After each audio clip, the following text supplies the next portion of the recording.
రాచరిక పాలన, నియంతృత్వ పాలనలో కన్నా ప్రజాస్వామ్య పాలనలో పేద ప్రజలకు సంక్షేమ పథకాలు అందించి వారి అభివృద్ధికి పాటుపడతారని చెప్పి ప్రజాస్వామ్యమే మేలని చెప్పి ప్రజల బలమైన విశ్వాసం.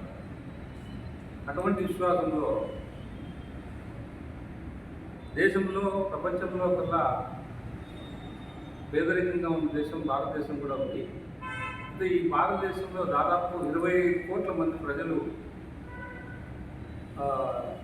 మధ్యతరగతి, దిగువ మధ్యతరగతికి ఉన్నారని చెప్పి ప్రధానమంత్రి గరీబ్ కళ్యాణ్ యోజన అన్న యోజన కింద దాదాపు అందరికీ కూడా ఉచిత రేషన్ ఇవ్వడం జరుగుతుంది.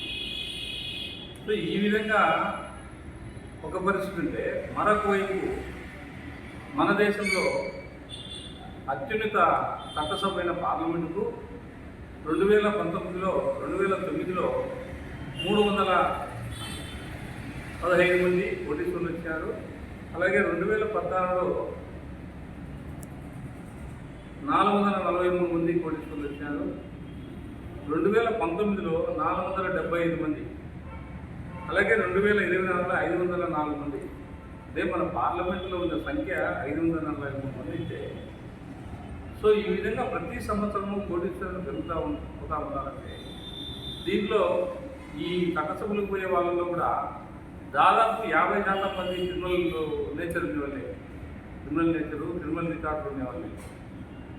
అదే కాకుండా క్రిమినల్ రికార్డు కోటీశ్వరులే కాకుండా నేరగాళ్ళు, క్రిమినల్ రికార్డు ఉన్నవారు, బ్యాంకులకు డబ్బులు ఎగవేసిన వాళ్ళే చాలా మంది ఎక్కువగా ఉన్నారు.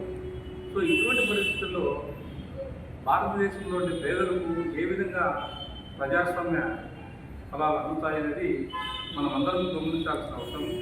కాబట్టి దీనికి మేధావులు, విజ్ఞులు, ప్రజలు, అలాగే విద్యార్థులందరూ కూడా దీన్ని ఆలోచించి మన ప్రజాస్వామ్య వ్యవస్థను మనం కాపాడుకోవాల్సిన అవసరం ఎంతైనా అని చెప్పి ప్రజాపక్షం తరఫున మేము విజ్ఞప్తి చేస్తూ ఉన్నాం.